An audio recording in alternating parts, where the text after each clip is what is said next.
Hello, welcome to the Market Carver. I'm Adam Harter, Chief Investment Officer, along with Andrew Thrasher, Chartered Market Technician and Portfolio Manager. Thank you here for joining us in this Market Carver as we ease on into March here in the last month of the first quarter. So we'll take you through some of the key points we had from this week's investment allocation meeting. We're going to talk about a global breakdown of markets across the world over a very long time series that I hope you find interesting. And then Andrew's going to break down the technicals and keep us really glued in to where we are with market internals and directions, especially as we've had a couple of good months here. We always are glued to it, but we want to put some extra emphasis there as we study where we're currently at. So let's dive right into the global market breakdown. We've got a really long time series here of charts to show you of the various global indices.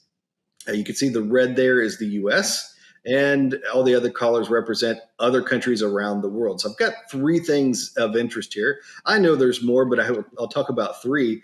The first is just a reminder to just look at the explosive growth and see how much things change going back to the early 1900s. At that point in time, the United States was just 15% of the total market global capitalization. So you take all the value of all of our stocks compared to the value of all the stocks in the other countries. And we were just at 15%. And you can see our explosive growth there as we go through the early 1900s and then through past World War II, where we really became a dominant player on the global stage, and in turn, a global dominant player in terms of the global stock market, peaking out in terms of its share there in the late 60s. We went through a rough period in the 70s and 80s where we were saddled with high inflation. So that was point number one, is to look at the U.S.'s growth and how small of a player we were back then.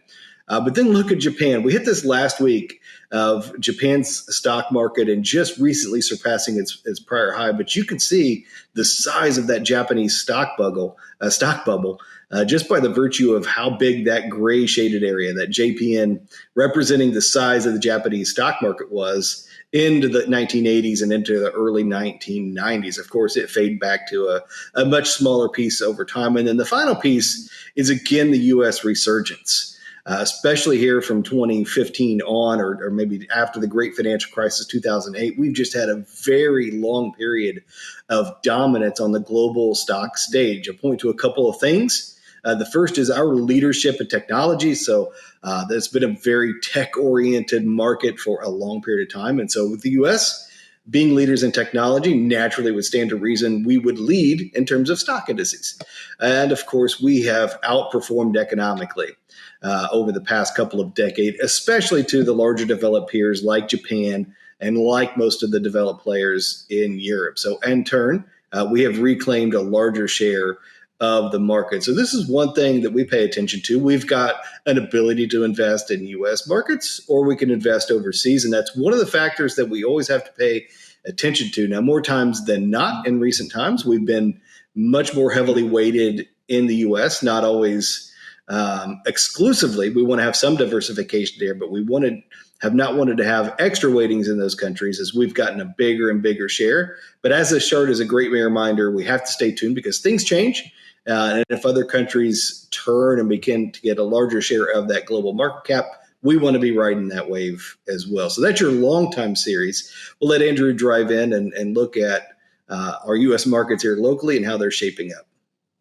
All right, thank you, Adam. So a chart that we've discussed several times in allocation meeting, and a topic that has been pretty common here on the Market Carver. We came into this year and we started to see some troubling signs where we saw fewer and fewer stocks were making new highs. This is something that can be a common characteristic for a lot of major market highs or just major pullbacks. We saw that at last year going into the third and fourth quarters that we started to see the same thing. Less and less stocks started making highs, and then we started seeing more stocks making new lows. So when this began to develop again in around January and February, we kind of perked our ears up. Are we starting to see the same type of repetition of the market could maybe start to stall and trend lower? But what was very important, and what we talked a lot about in the allocation meeting, is the lack of new lows. We weren't seeing, while stocks might not have been making new highs, they weren't making new lows either. And it's something we've talked about again on the Market Carver in the past.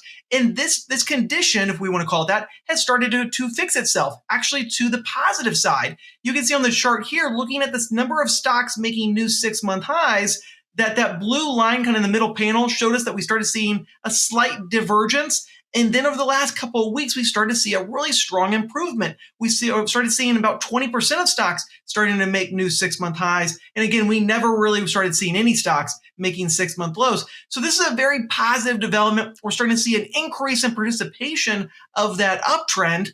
And this is one of the main key points that I look at the market, is looking at how are individual stocks acting.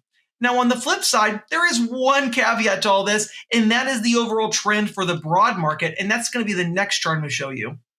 If you saw last week's video, I talked about how I did an interview with a journalist, and they asked, am I going to buy the dip? And I said, we don't have a dip to buy yet. The market had gone so long without having seen a 15-day low, and that was the chart from last week's market carver, looking at just how long, going over 80 days, where we hadn't seen the market make a 15-day low, and that was one of the longer time periods, longer stretches of time, where the market had just continued to march higher.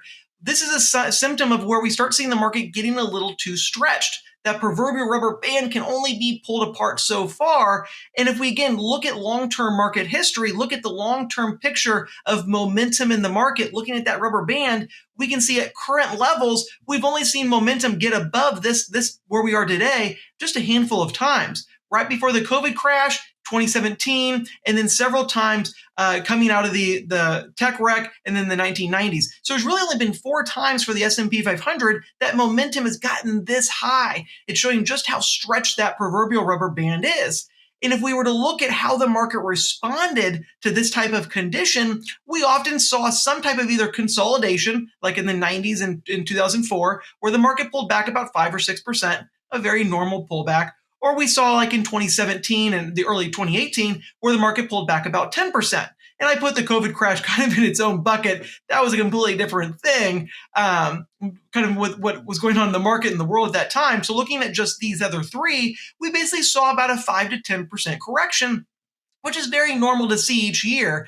The fact that we're seeing a lot of participation on the uptrend, the last chart I showed, suggests that if we were to see the market pull back, that it should be a more shallow type of decline, and potentially could offer us some opportunities to take advantage of within the portfolios if we start seeing attractive risk-reward setups that we can take advantage of within the various models. But we are at a point right now where it looks like the market is getting pretty stretched. We need to see some relaxation, most likely, see trend maybe consolidate, take a breather before maybe, and hopefully, fingers crossed, that we can continue to see this uptrend that's been part of us since the start of the year, where the market's had really strong gains to kick off 2024. But some type of pullback, some type of consolidation, let the market, again, take a breath, would be very normal and wouldn't be a very big surprise in the next coming weeks. Again, we'll be watching this closely, making any adjustments and changes that we see need fit within the models and the different portfolios that we take care of.